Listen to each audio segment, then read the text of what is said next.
Bienvenidos a Mujer Latina, soy Leticia Treviño y me da mucho gusto saludarlos en este programa semanal que hacemos aquí en la Universidad Regiomontana y en lavisiónradio.net en Georgia, Estados Unidos. Mujer Latina, mujer de hoy, mujer latina, mujer sin límites, mujer latina, mujer que va contigo. Comenzamos.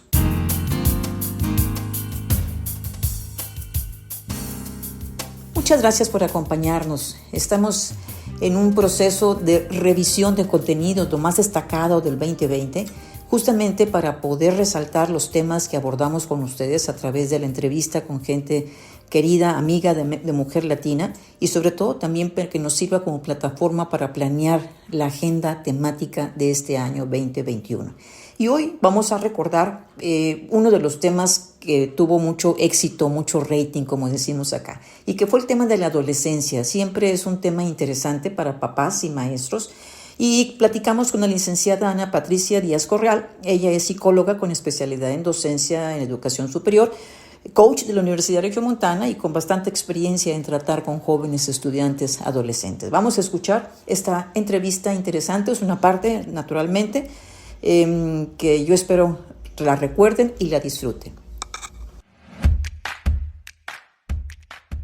Y el día de hoy vamos a tocar un tema que fue solicitud de ustedes, de algunas mamás sobre todo, que coinciden en cierta preocupación cuando nuestros hijos están en la etapa adolescente. A veces pensamos que no los entendemos y pues queremos encontrar la manera de comunicarnos mejor con ellos.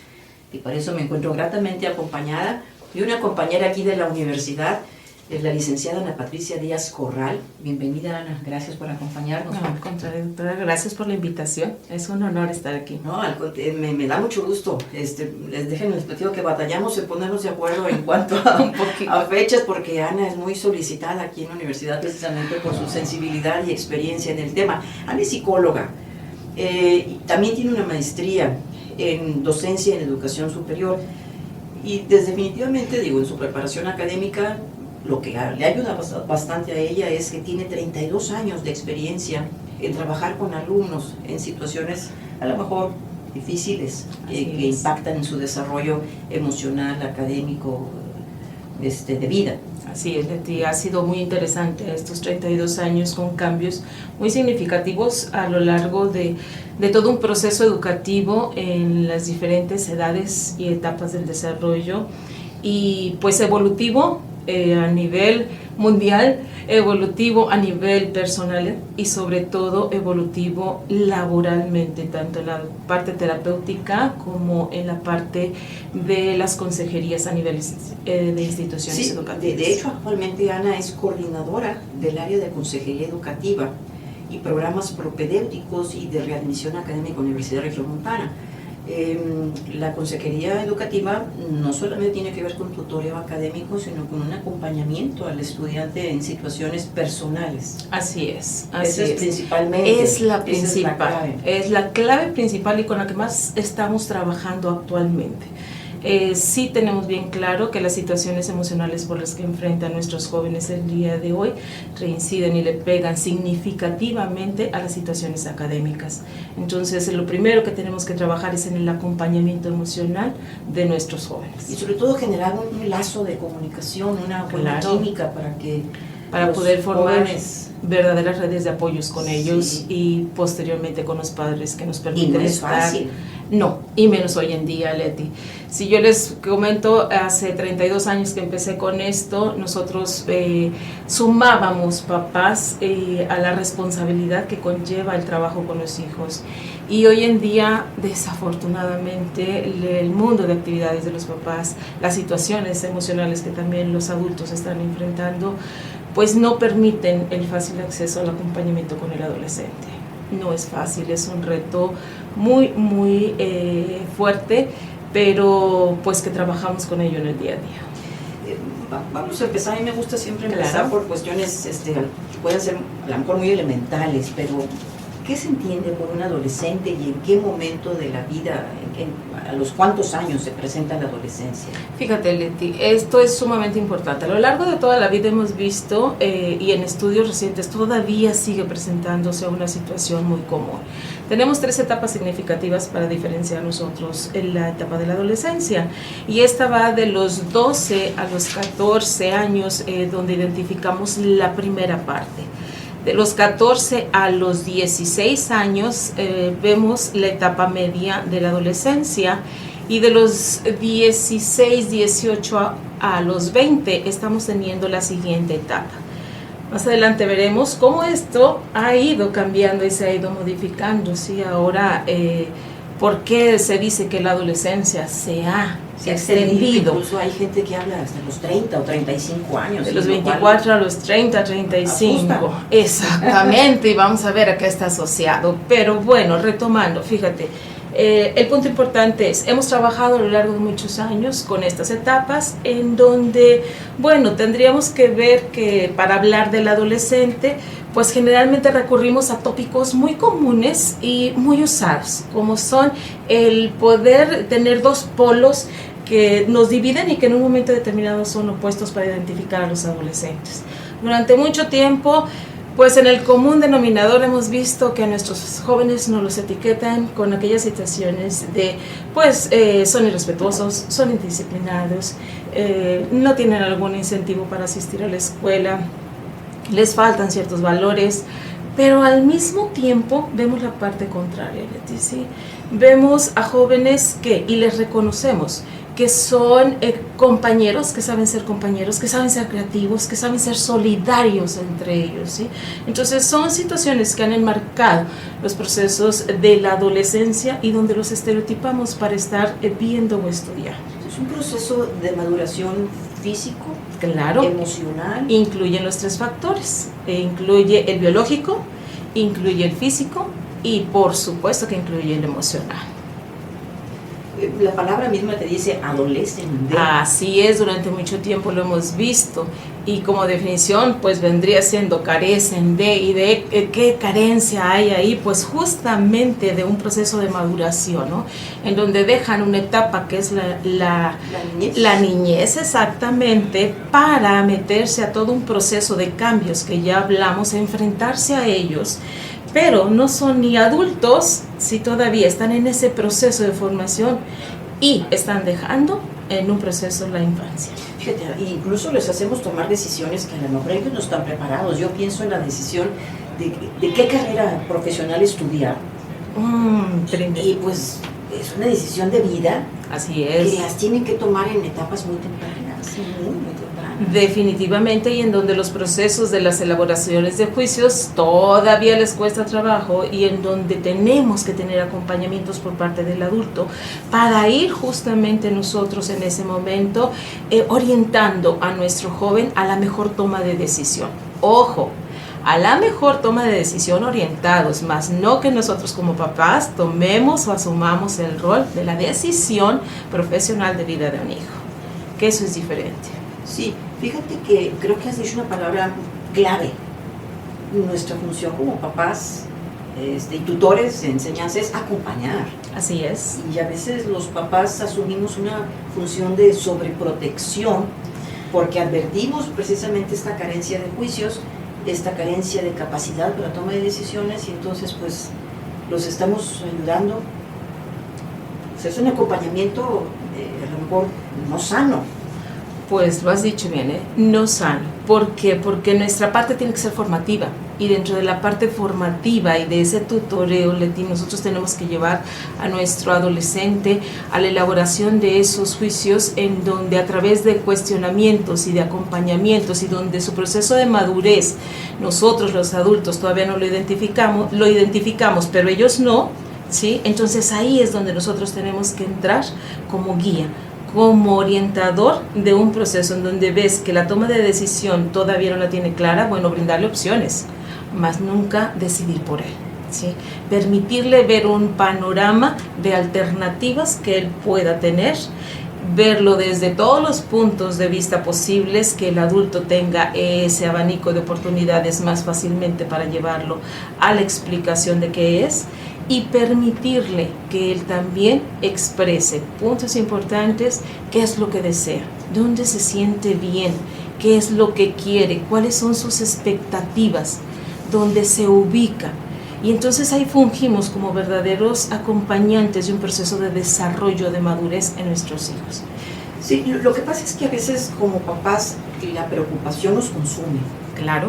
Entonces esa preocupación nos hace olvidar esta parte formativa. Definitivamente, y es sobreprotección. De que no quiero que mi hijo se equivoque, Sí. no quiero que mi hijo pase por lo que yo pasé, no quiero que mi hijo batalle, y sin embargo también dentro de los procesos del crecimiento tenemos que ceder un poquito esta situación, ¿sí? ¿Para qué? Para que él también pueda ver cuáles son sus elementos para autoayudarse, ¿sí? Y entonces tomar mejores decisiones en este camino. También tú ahorita comentaste una palabra muy importante, que el chico exprese lo que quiere, lo que siente. A veces es difícil que los adolescentes se comuniquen con nosotros los adultos. Ya no digamos con los papás. Parte principal de la comunicación con nosotros, Leti, es justamente, y tiene que ser desde la primera infancia. Yo creo que uno de los problemas con los que todos los procesos de la adolescencia y en todos los años hemos tenido y seguiremos teniendo es el proceso de comunicación padres e hijos. Esta tiene que ser en un principio directa, clara y de confianza, ¿sí? Y partimos de un respeto mutuo en donde estemos dispuestos a escuchar. ¿Por qué? Porque es la base principal para que se acerquen los hijos a nosotros. Yo siempre he puesto como ejemplo el decirte, es bien fácil poder juntar a la familia, a los hijos y que nos escuchen cuando les vamos a decir algo que ellos esperan, que ellos desean, o una buena noticia, ¿verdad? Porque esta está impregnada de un ambiente de confianza, de calidez, de escucha y de atención, en donde todos eliminamos los distractores. Y parte principal en la comunicación con los jóvenes tiene que ser esto, y tiene que ser en todo momento, no nada más cuando se dan noticias buenas, sino cuando tenemos que corregir, sino cuando tenemos que establecer límites, cuando tenemos que orientar. Ana, ya me están aquí haciendo la indicación de que tenemos que hacer un corte. Claro. Vamos a hacerlo, y al regreso me gustaría tocar ciertos puntos que a los papás nos preocupan o que son importantes dentro del desarrollo de nuestros jóvenes adolescentes, ciertos temas que son preocupación o que resultan ser estratégicos para una formación sana de nuestros adolescentes, porque hay que también tener en cuenta que lo que pretendemos es un proceso de maduración sana y equilibrado. Que busquemos el tiempo, como dices tú, tiempo de comunicación, pero que también ubiquemos ciertos temas de coincidencia, y si no hay coincidencia de gustos, pues que los busquemos con tal de tener un momento de comunicación con ellos. Porque a lo mejor ver una película, no importa si la película no me gusta a mí mucho, ¿verdad? Pero lo que estamos buscando es la oportunidad para poder dialogar. Claro, aparte es el momento más propicio, ¿no? ¿Cuáles son los gustos y los intereses de cada quien? Y buscar algo afín que nos una, que nos haga sentirnos incluidos dentro de un proceso de familia, lo más importante, proceso de aceptación, en donde no va a haber momentos de discusión, sino al contrario, momentos de aceptación, de gozo y pues de lo que se pretende en toda una familia de desarrollo y crecimiento personal. Ana, ya llegamos a la parte final del programa y yo me quedo con muchas cosas muy interesantes e importantes que nos comentaste en esta entrevista, pero creo que algo fundamental en nuestros chicos adolescentes es el amor. Así es. Ayudarlos a que asuman sus responsabilidades. Así es.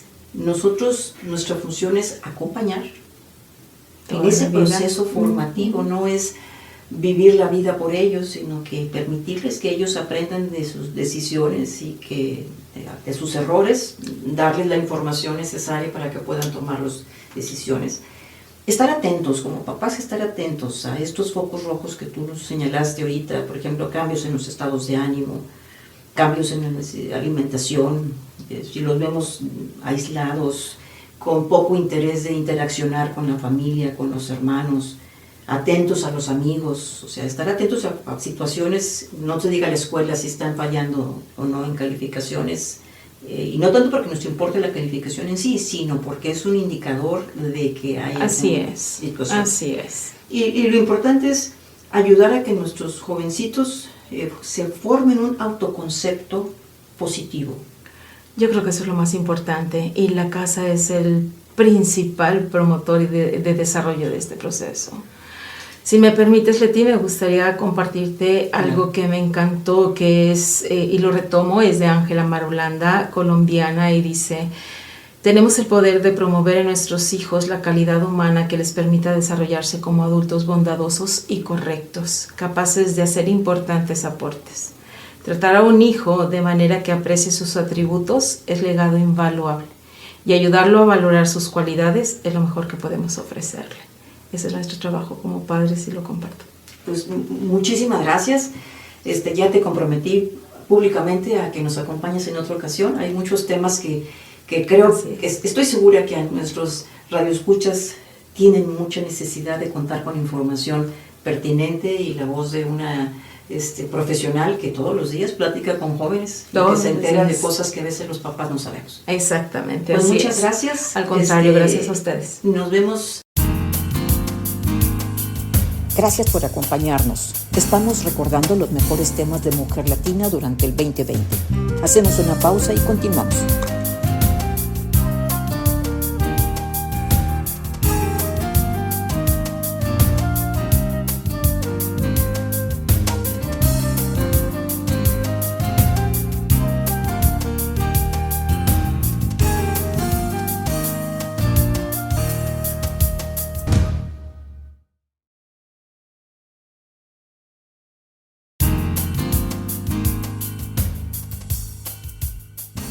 Continuamos con Mujer Latina. El transhumanismo es un movimiento cultural e intelectual de carácter internacional que estudia la relación entre la condición humana y la tecnología, sobre todo cómo se va a ver impactado todo nuestro comportamiento y una serie de decisiones con la incorporación de aplicaciones tecnológicas. Es un tema orientado al futuro y tuvimos una entrevista muy interesante con el doctor Héctor Velázquez, investigador académico especializado en este tema y que participó en el Congreso Gestión de los Desafíos Éticos en la Industria 4.0. Es un tema controversial. Escuchemos. Y hoy estamos aquí transmitiendo desde las instalaciones de la Facultad de Artes Visuales de la Universidad Autónoma de Nuevo León, a quien agradecemos su anfitrionía. Y estamos aquí transmitiendo porque estamos conviviendo y dialogando con los expositores de un congreso muy interesante que se está llevando a cabo con el tema de la gestión de los desafíos éticos en la industria 4.0. Y estoy gratamente acompañada del doctor Héctor Velázquez. Bienvenido, doctor. Muchas gracias. Gracias por aceptar esta invitación. El doctor es director del Centro Sociedad Tecnológica y Futuro Humano de la Universidad Mayor en Chile. Gracias. Y es investigador, es académico, y vamos a platicar sobre dos temas que de alguna manera él se ha especializado y que supongo le apasionan. Vamos a hablar del transhumanismo y de la inteligencia artificial. Doctor, platícanos qué es el transhumanismo. Muchas gracias. Pues el transhumanismo es una corriente un poquito difícil de ubicar porque por un lado es una corriente filosófica, por otro lado es un movimiento cultural, por otro lado es también un movimiento científico-tecnológico que se ha permeado a diferentes esferas de la actividad humana y de la investigación. Tiene diferentes ámbitos y proyecciones y que tienen en común todos los desarrollos que ampara este gran movimiento de transhumanismo una intención central, que es la propuesta de cómo modificar la condición humana que tenemos, la naturaleza humana que tenemos, mediante el uso de la biotecnología. Esa es la propuesta.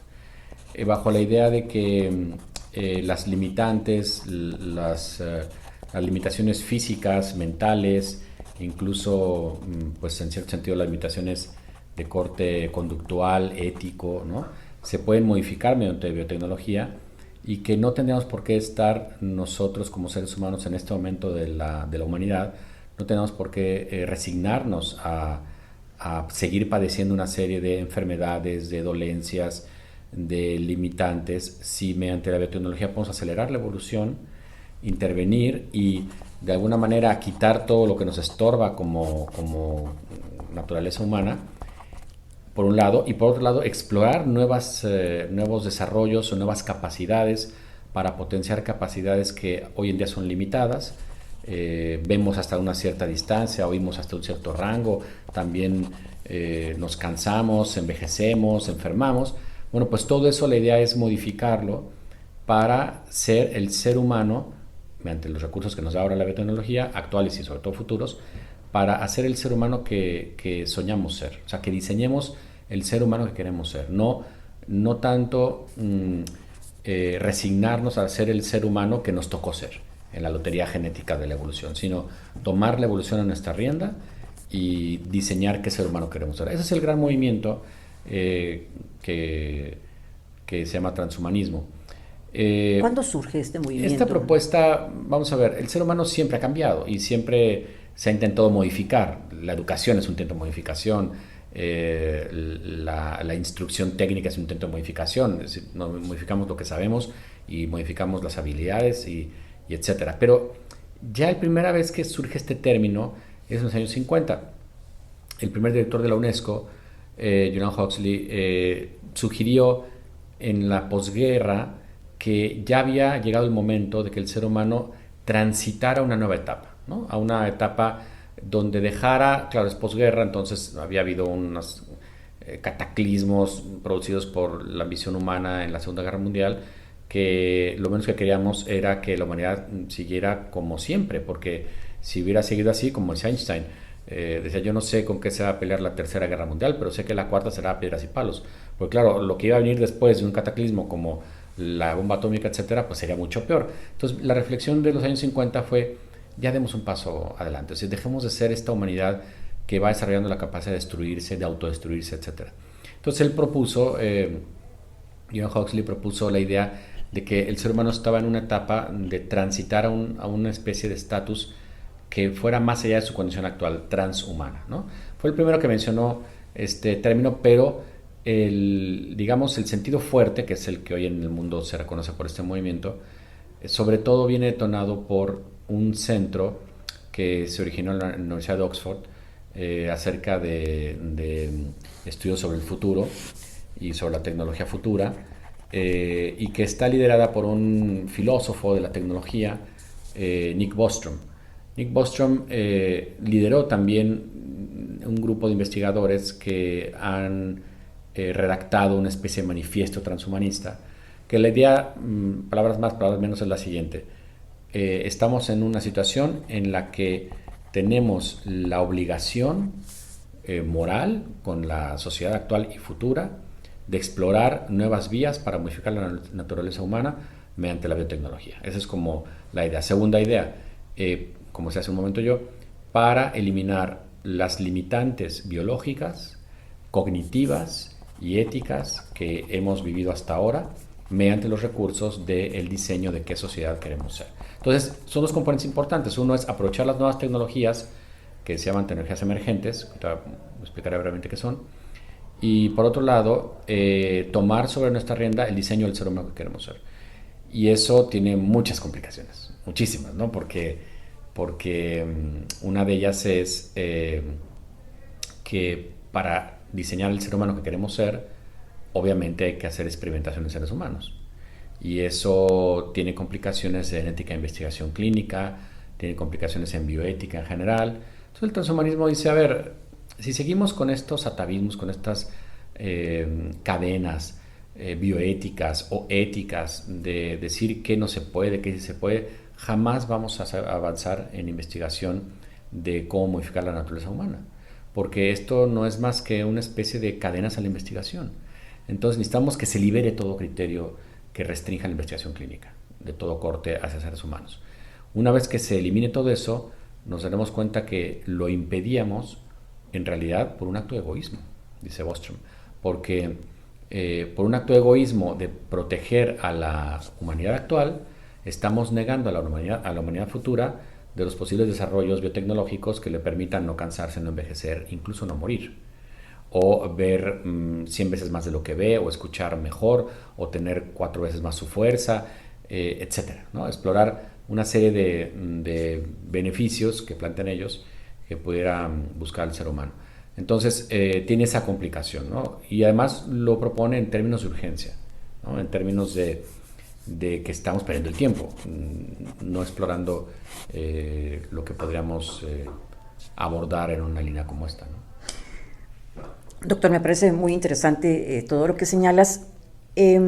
Limitantes biológicas, cognitivas y éticas. Si me puedes señalar al menos una de cada uno, brevemente. Sí, vamos a ver. Las limitantes biológicas, que decía yo, tenemos nosotros por nuestra constitución biológica, pues una estructura que nos hace vivir una cantidad de años determinada por un metabolismo que poseemos, y eso además nos hace dependientes de la carga genética que traemos y además de las interacciones con el medio ambiente o epigénesis que para nuestra sociedad cultural actual pues tiene que ver con contaminación, con alimentos con aditivos, etcétera, que va generando una serie de cambios orgánicos, ¿no? ¿Qué dice el transhumanismo? Bueno, pues eso no tiene por qué ser así siempre. ¿Por qué tienes que acostumbrarte o resignarte a vivir en promedio 70 años en el mundo, 75? ¿Por qué tienes que acostumbrarte a cansarte? ¿Por qué tienes que acostumbrarte a tener que tomar una siesta porque ya no puedes más? O a no poder cargar 100 veces tu peso como lo hace una hormiga, ¿no? ¿Por qué no podemos hacer eso? Porque no hemos explorado lo suficiente, cosa que ahora sí se puede. Hay desarrollos actuales que permiten hacer modificación a nivel genético. Pongo un caso. Hay una técnica actual que es la técnica CRISPR-Cas9, que es una técnica de cortar y pegar ciertos elementos de los genes, de tal manera que yo puedo editar la expresión génica para que ciertas enfermedades no aparezcan nunca. Es que nada de eso está la parte legal de todo esto, pero ahorita la platicamos. O sea, esa puede ser una claro, limitante también. Una limitante. En noviembre pasado, el año pasado, un investigador chino logró con esta técnica, después de muchos intentos, engendrar mediante fecundación in vitro unas gemelas donde una de ellas es absolutamente inmune al VIH. Jamás se va a contagiar de ello. Entonces, esto ya es una muestra de que si tú te metes a manipular la estructura genética, puedes lograr engendrar un ser humano que no se vaya a enfermar de ciertas cosas. Esto te hace soñar para adelante. Puedes no solamente engendrar seres humanos que no tengan estos problemas, sino también que tengan X capacidades potenciadas que no tienen otros, ¿no? O, por ejemplo, hay un TED Talk muy famoso de un escalador que perdió las dos piernas en una caída que tuvo y le hicieron unas prótesis en las piernas, pero son prótesis que con inteligencia artificial lo que pueden hacerle a él es ser capaz de sentir, de tener sensibilidad y decisión en el movimiento solamente con el deseo mental. Entonces él sube y baja la prótesis en sus pies, está articulada y ahora ha vuelto a escalar. Pero eso es apenas el inicio, o sea, se pueden hacer una simbiosis de máquina con ser humano de tal manera que incluso, por ejemplo, la capacidad de cálculo que tiene una máquina se pueda introducir en la capacidad de cálculo de un ser humano y podamos calcular tan rápido como una computadora. O, por ejemplo, que nuestro conocimiento, que al final es información, se transfiera a unos y ceros, nuestro pensamiento, y antes de que muramos, pues todo ese pensamiento traducido en unos y ceros se vacía en una computadora, una gran computadora, y así preservar nuestro conocimiento cuando ya muramos, ¿no?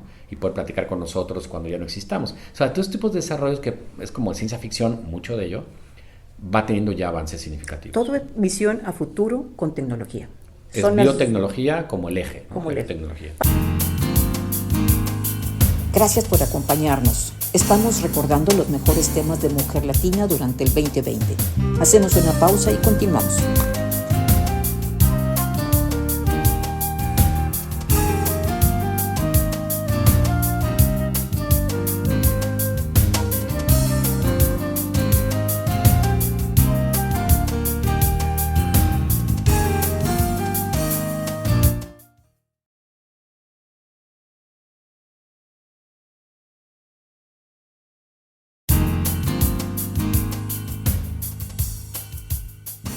Una entrevista muy emotiva que tuvimos durante el 2020 fue con Julie Martínez. Ella es activista de los derechos humanos de los pueblos originarios, quien nos compartió su testimonio de vida y trayectoria.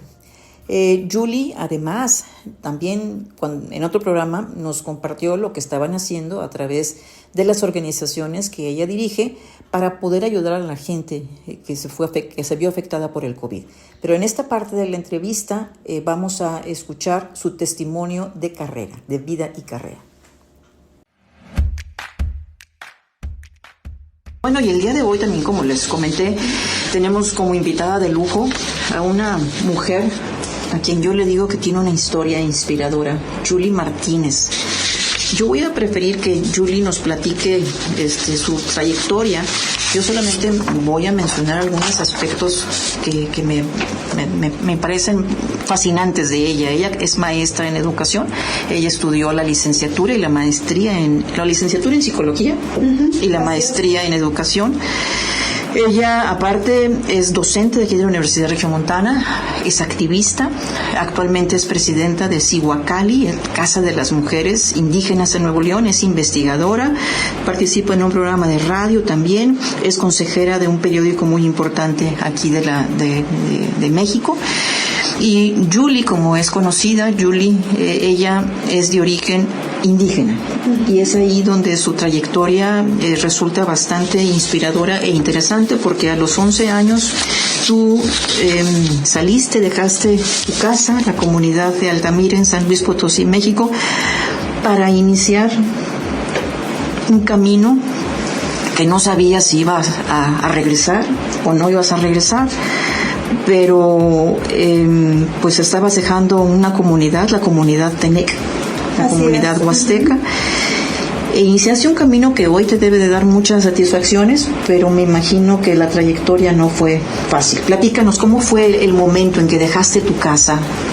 Claro, a mí me gustaría comenzar antes de relatar como una historia que no es una historia única, es una historia de muchas mujeres, tal cual como ahorita aquí la maestra Tania acaba de reflejar una historia de una de las mujeres también que como refleja esta lucha, esta perseverancia y obviamente hay un objetivo siempre, ¿no?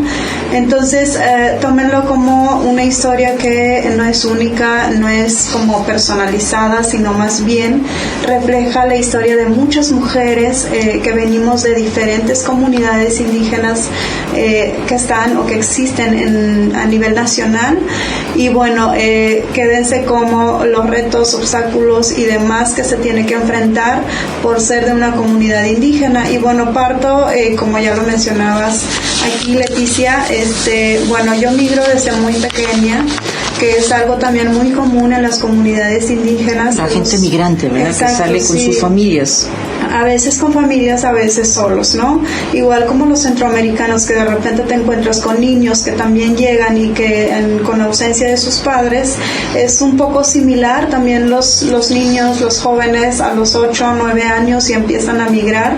¿Por qué? Porque también el concepto de niñez, el concepto de adolescencia, pues no existe en las comunidades. Es un concepto que no aparece y que automáticamente pues es manejado como adultos o son incorporados dentro de la comunidad y obviamente pues no se les concibe como niños, sino más bien como parte de la comunidad, y que obviamente pues empieza el proceso de formación, de educación y a veces convivencias muy fuertes.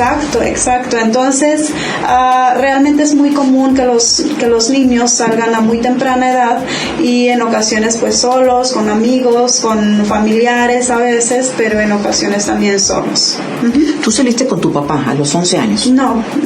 Yo salí sola. ¿Sola? Sí. ¿Y por qué tomaste esa decisión o qué fue lo que te motivó a salir? No es una decisión, yo creo que a esa edad pues todavía, aunque se trate a los niños como adultos, pues no es una decisión como consciente o una decisión como analizada previamente.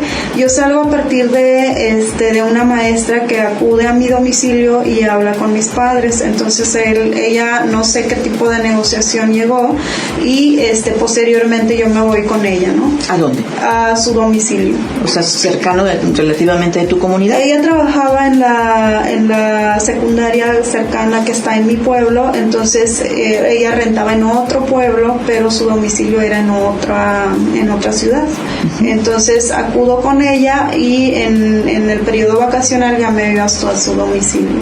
Uh-huh. Uh-huh. Y luego, platícanos de ahí, ¿cuánto tiempo estuviste con esta maestra y cómo fue que llegaste aquí a Monterrey? O sea, llegaste a una metrópoli bastante agresiva y fuerte en cuanto a desarrollo, retos, movimientos.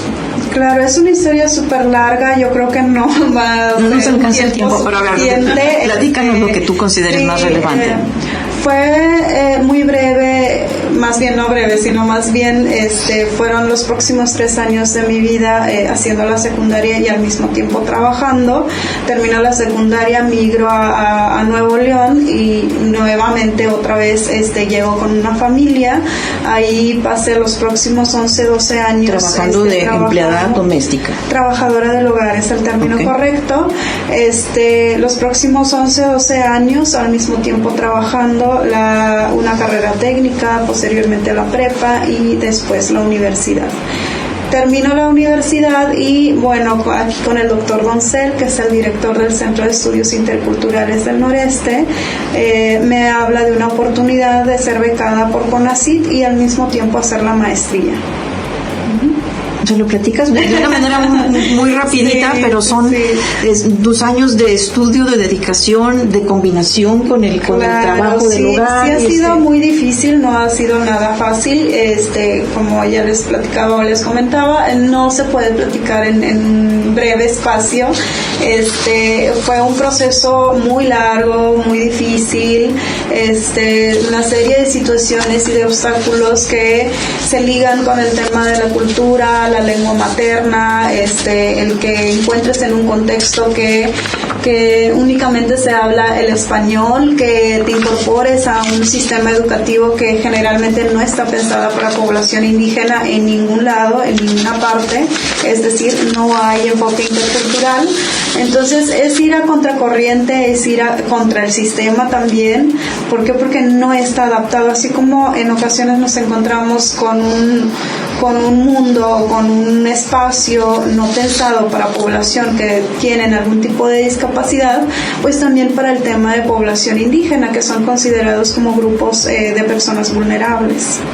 Vamos a hacer un corte, Julie, y si te parece, al regreso me gustaría que me dijeras tu determinación para salir adelante venciendo todos estos obstáculos, empezando por el idioma. ¿Sí? ¿Fue tu determinación de decidirte a estudiar, romper a lo mejor con muchos paradigmas que a veces tenemos las personas? Sí, yo creo que la determinación es la que tiene cualquier mujer de querer salir adelante, de no querer ser como sujeta de algún tipo de insulto, de violación, de agresión, por ser mujer indígena. Entonces, yo creo que hay muchas mujeres que les gustaría como estar o superarse o poder como avanzar, entre comillas, avanzar, cambiar esa percepción que se tiene sobre las mujeres indígenas. Sin embargo, no todas tienen las mismas oportunidades, no todas tienen el mismo apoyo, y yo creo que esa es la parte más valiosa. Generalmente como mujeres también, entre las mismas mujeres, somos competitivas, somos mujeres que no nos apoyamos entre sí, y la verdad es que yo creo que debe de cambiar esa parte. Si más mujeres nos uniéramos, nos apoyáramos y si aplicáramos realmente el término de sororidad, pues obviamente habríamos más mujeres plenas y autorrealizadas. Entonces yo creo que esta parte también de querer cambiar un futuro, ¿no? Querer cambiar el rol que se tiene de mujer, como ahorita la maestra Tania, que es mamá, que es coach, que también está aquí en esta sección. Yo creo que es esa parte, ¿no? Esa parte de que las mujeres queremos ya dejar de estar como manteniendo ese rol que toda la sociedad tiene introyectada, de que la mujer tiene que estar en casa, tiene que estar atendiendo al esposo. Yo creo que ya no, es momento de cambiar, es momento de empezar a visualizarnos como mujeres desde otros espacios, mujeres actoras, mujeres defensoras, mujeres promotoras, mujeres líderes en distintos ámbitos. Yo creo que esa es la parte más importante y estoy segura que hay muchas mujeres que quisieran también tener todas estas oportunidades, pero que lamentablemente el rezago social, la desigualdad social, esas formas de pensar, percepciones, generalizaciones, prejuicios y demás, discriminación, son los que impiden que más mujeres puedan lograr estar en el espacio en que se visualizan o en otros roles que les gustaría estar como desempeñando. Fíjense, hace aproximadamente 2 semanas un periódico muy importante aquí, El Norte, tiene una sección que se llama Perfiles e Historias y publicó justamente un reportaje muy interesante sobre Yuli, se llama El viaje de Julieta. Y en este reportaje tú señalas cosas muy fuertes y muy buenas. Una de ellas dices, para que una mujer se libere, tiene que reconstruirse, fortalecerse. Tú te reconstruiste. Claro, sí, a mí me sirvió muchísimo entrar a estudiar aquí la carrera de psicología. Lo mencioné en ese periódico, lo he mencionado en otros espacios. El hecho de trabajar como toda la parte del proceso que se vivió, es una reconstrucción de tu identidad de ser mujer, de qué es lo que quieres dejar, qué es lo que no quieres hacer, a qué aspiras. En muchas ocasiones el tema de violencia, y meto un poco el tema de violencia y meto un poco también estos conceptos que están como predominando a nivel social, estas percepciones, prejuicios que generalmente se acuñan al rol de la mujer. Hay que volver a replantear, hay que volver a reeducar, que no porque la cultura te lo diga o no porque la religión te esté imponiendo un molde para ser mujer o para ser la mujer perfecta o la mujer buena o la mujer devota, no tienes por qué dejar de hacer lo que te gusta.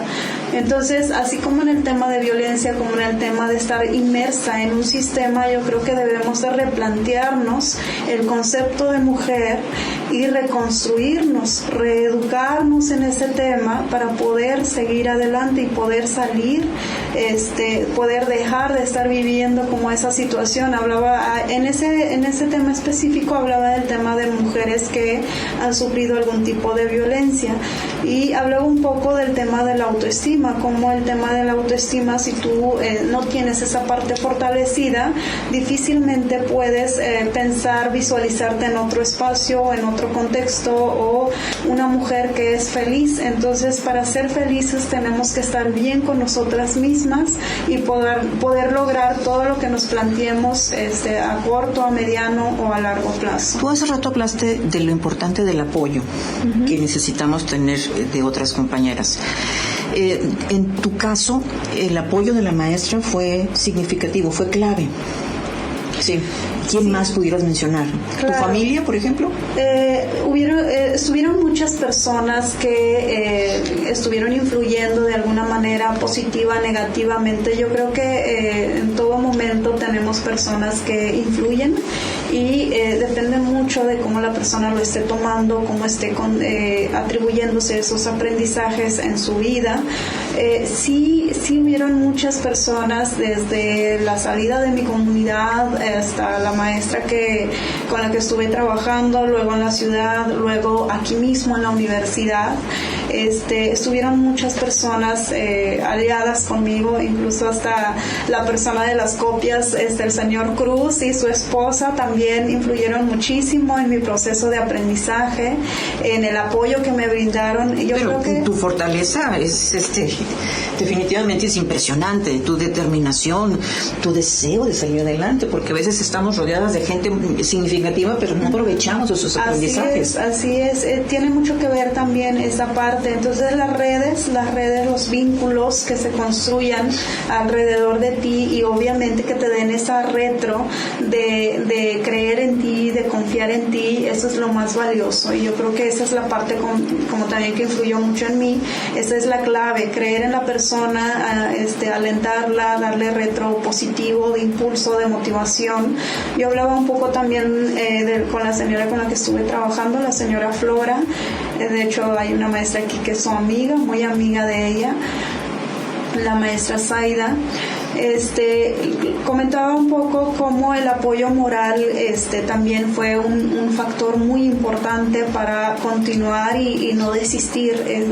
Hubo muchos momentos en que quise abandonar todo y decir, ¿sabes qué? Bye, es muy difícil, no puedo. ¿Te sentías sola? Sí, sola además, sí. sola además. Entonces, la retro que ella me daba y que hoy por hoy aplico con los chicos de desarrollo humano y demás, es esa retro positiva. A veces no es el recurso, no es, incluso la barrera cultural también es, lo logras vencer, pero si no tienes esa parte de que alguien crea en ti, de que alguien te diga si puedes, puedes estar en el lugar que te plantees, pues difícilmente lo puedes lograr. Oye, Yuli, ¿tú cómo le hiciste para decir, me tengo que adaptar a una sociedad como la regiomontana, pero además quiero yo conservar y seguir conservando mis propias tradiciones, creencias y culturas propias de mi comunidad?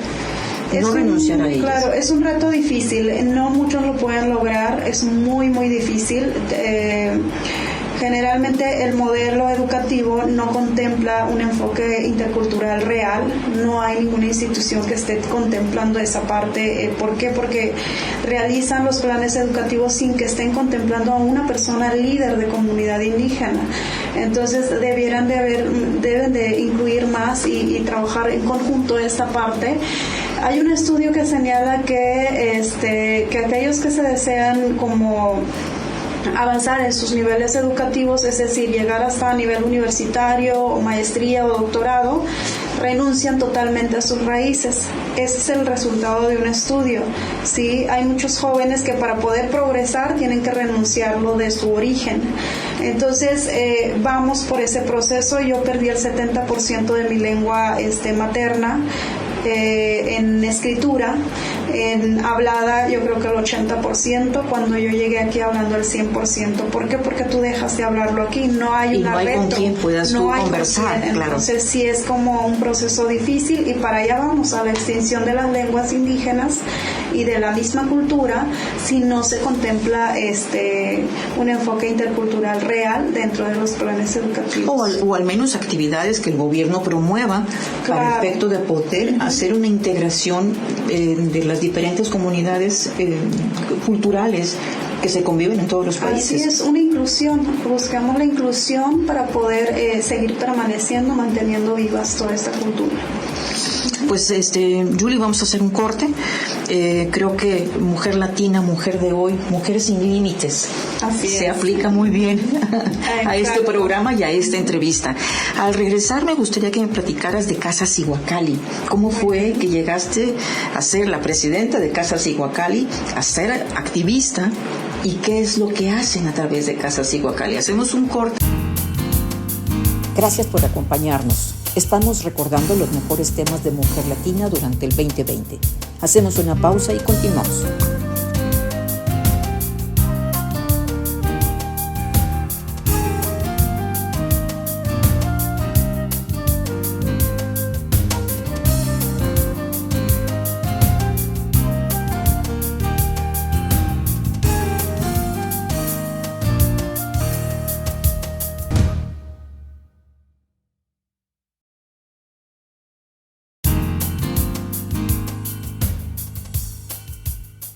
Dentro de los programas mexicanos que tuvimos el año pasado, hablamos de la independencia, hablamos de la revolución y hablamos de la festividad de Día de Muertos. Recordamos un espectáculo que se presentó en la Universidad Regiomontana que se llamó Para Morir Nacimos y platicamos con su director, el director de este espectáculo, Luis Martín Garza. Fue un evento muy significativo en la Universidad Regiomontana. Es un evento que conjugó teatro, que conjugó música, que conjugó baile y que conjugó poesía.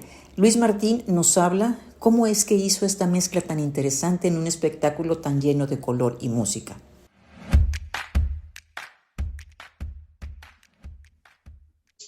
Me encuentro en entrevista remota con Luis Martín Garza Gutiérrez, gran amigo personal y de la Universidad Regiomontana, un personaje que forma parte de la historia de la UR, fue fundador de la carrera de comunicación, fundador también de las actividades de difusión cultural, del grupo de teatro. Él es actor, director escénico, maestro universitario, promotor cultural, periodista, historiador. Gracias, Luis, por aceptar esta entrevista. Créeme que valoro mucho tu tiempo. Encantado de hablar de la UR. Para mí es uno de los capítulos esenciales de mi vida profesional. Un maestro muy querido por varias generaciones que tú tocaste el alma y su formación profesional. Sí, me gustó mucho ser de los fundadores de esa escuela, ya con Guillermo Sánchez Garay, contigo, con tantos amigos que todavía frecuento, ¿verdad? Que andan regados por todas partes del mundo, y los alumnos que andan regados por todas partes del mundo. Así es, Luis. Luis, se acerca el Día de Muertos, una festividad muy importante para México, y tú, entre tu amplia obra con UR, tú fuiste director de una obra muy significativa en nuestra historia también como institución, Para Morir Nacimos. Exacto. Es una obra de tu autoría, donde integraste de una manera magistral poesía, autores, música, con el talento de los chicos de la UR. Platícanos por qué esta festividad mexicana forma parte de nuestra cultura y cómo se ha expresado. Y ahorita platicamos de manera particular de la obra que tú montaste. Sí, cómo no. Bueno, pues obviamente el sincretismo religioso que se dio con la llegada de España.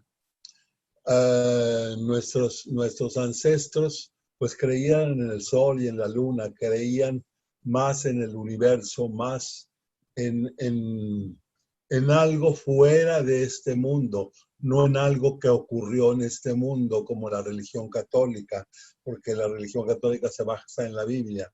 De alguna forma, esas dos formas de pensar pues se entrelazaron y crearon una, no nueva identidad, pero sí una nueva forma de percibir la vida y la muerte. Entonces la muerte siguió siendo lo que había sido como cultura de nuestros antepasados antes de la hispanidad. Y de alguna forma se entrelazó, como te digo, en ese sincretismo. Y lo que más viene a coincidir es el día primero de todos los santos con respecto a la religión católica, con el día 2 de noviembre con respecto al Día de Muertos de la historia prehispánica. Entonces se juntan el Día de Todos los Santos y el Día de Muertos en nuestro país. Entonces esa coincidencia, ese sincretismo da origen a una cultura especial de nosotros. ¿Cómo veneramos a nuestros muertos? ¿Cómo los seguimos teniendo en nuestra espiritualidad todos los años, pero particularmente en el día de su celebración? Y esa celebración que tiene que ver con el altar de muertos, con celebraciones de ese tipo, fue lo que me empujó cuando me pidieron un espectáculo para Día de Muertos. Dije, bueno, vamos a hacer una junta de lo que es eso, esa mezcla de dos culturas que vino a resultar en nuestra actual celebración.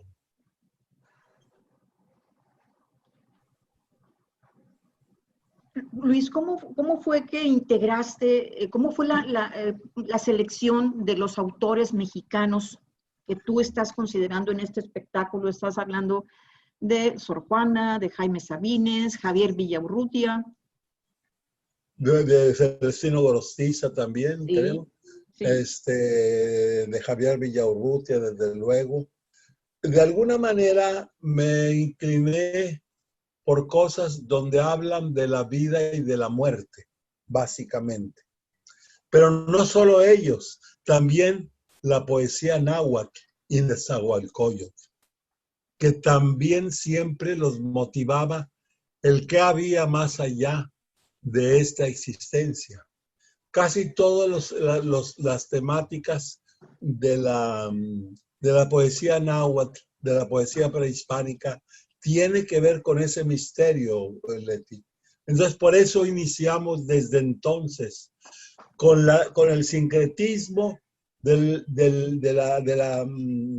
salgan, salgan, salgan que hacíamos al principio de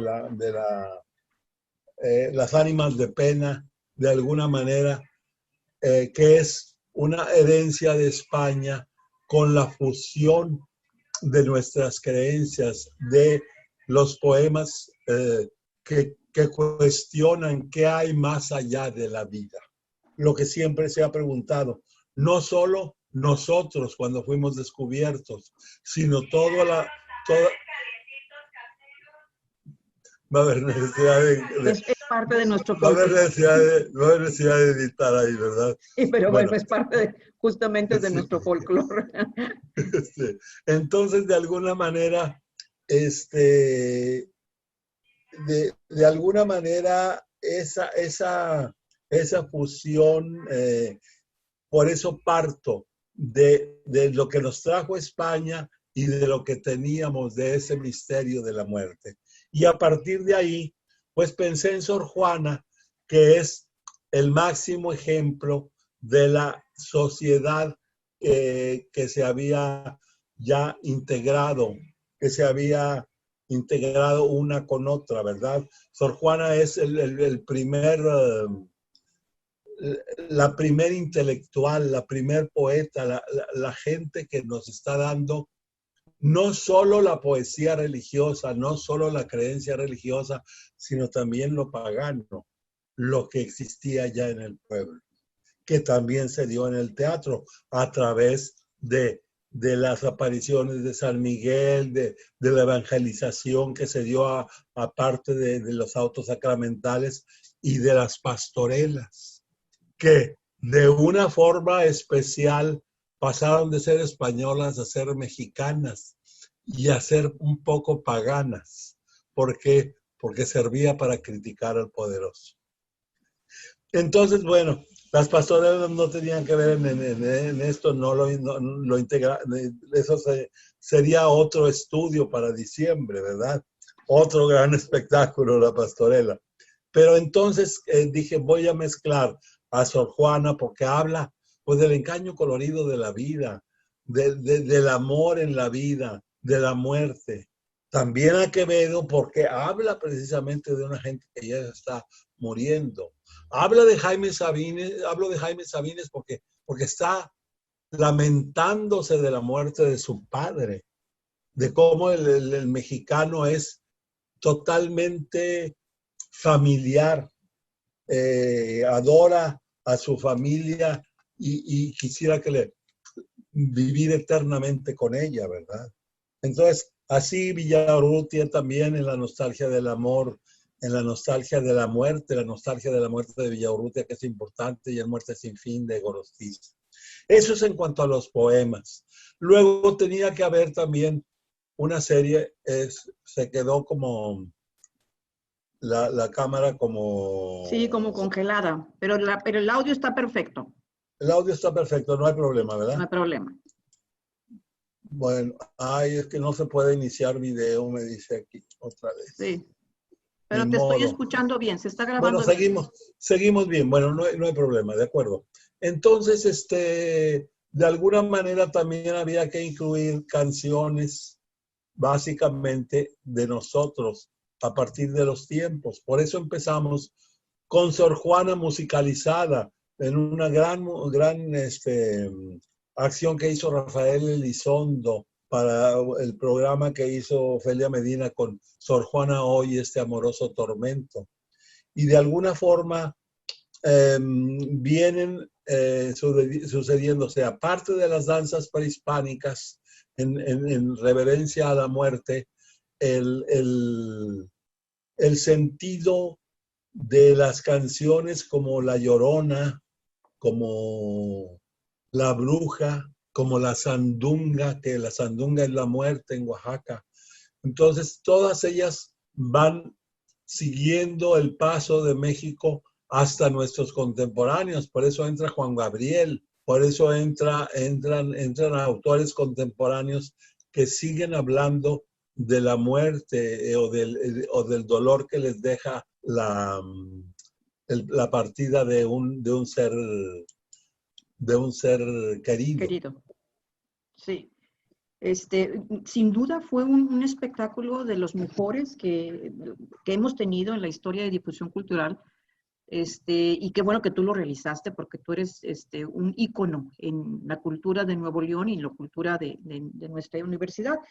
Y en esta maravillosa puesta en escena, combinaste lectores, la lectura de poesía, referencias textuales que van explicando todo este entorno que tú señalas, música, pero todo fue justamente pensado y seleccionado para poder integrar esta referencia prehispánica y con la parte, el sincretismo que bien señalas, ¿verdad?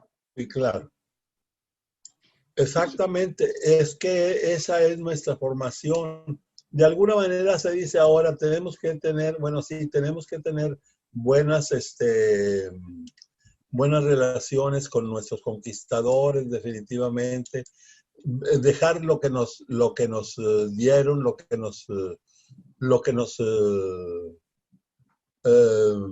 en alguna forma lo que nos aportaron y lo que nosotros aportamos para crear este país, ¿verdad?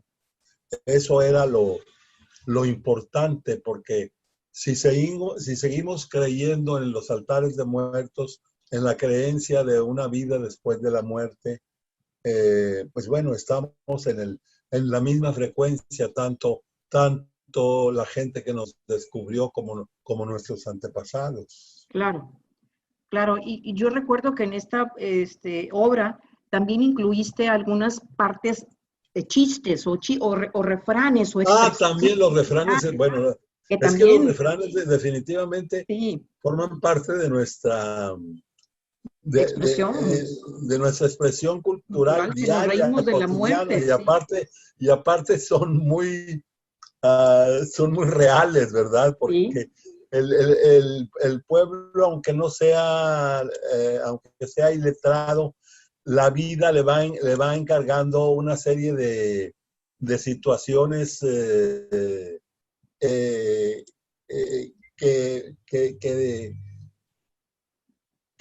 que lo colocan como un ser que cursó la universidad, que cursó altos estudios, porque la vida le va dando experiencias que las pone en un albur, en un juego determinado y las expone. Sí. Y casi todo es una experiencia que vamos extendiéndonos no por la escuela, sino a través de familiares, a través de la familia, a través de nosotros mismos. Entonces, es algo inherente a nosotros, los refranes, definitivamente. Claro. Luis, ¿cómo evalúas tú ahora, en la actualidad, estas expresiones culturales para recordar a nuestros muertos? Yo creo que es muy importante que las sigamos cultivando. Es la única forma. Un pueblo sin historia, pues es un pueblo que no avanza. Tiene que forzosamente acomodarse en los hechos pasados para salir al presente y proyectarnos hacia el futuro de alguna manera. Pasamos en momentos difíciles, a veces políticos o económicos, pero realmente lo que importa entre nosotros, seamos de una creencia o de otra, de una ideología o de otra, lo que importa es el entendimiento.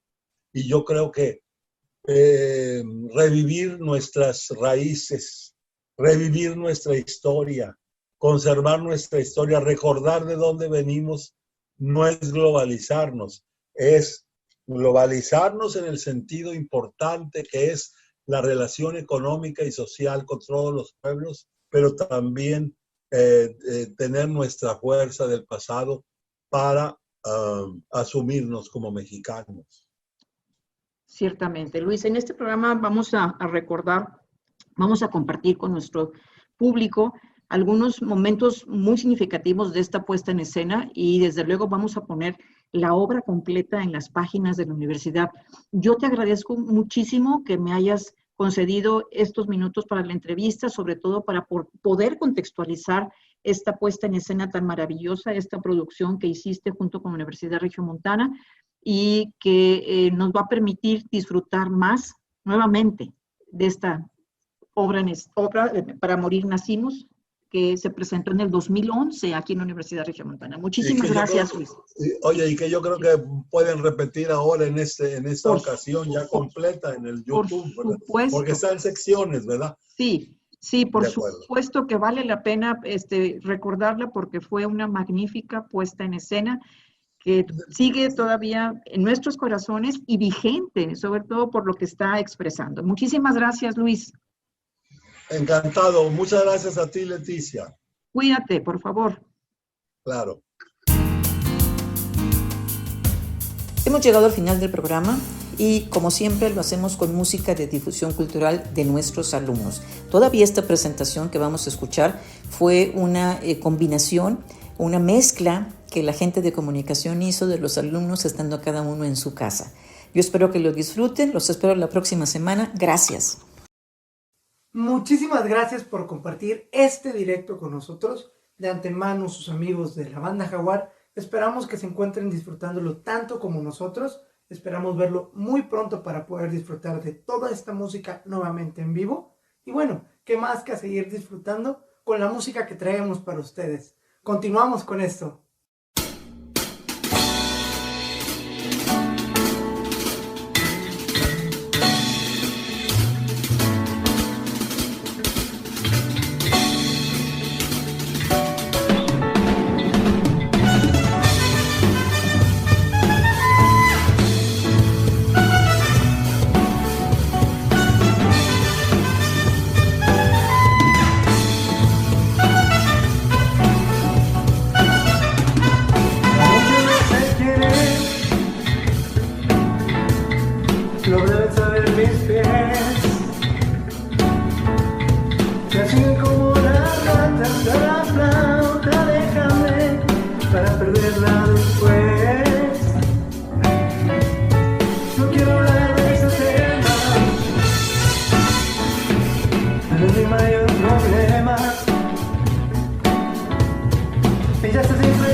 Second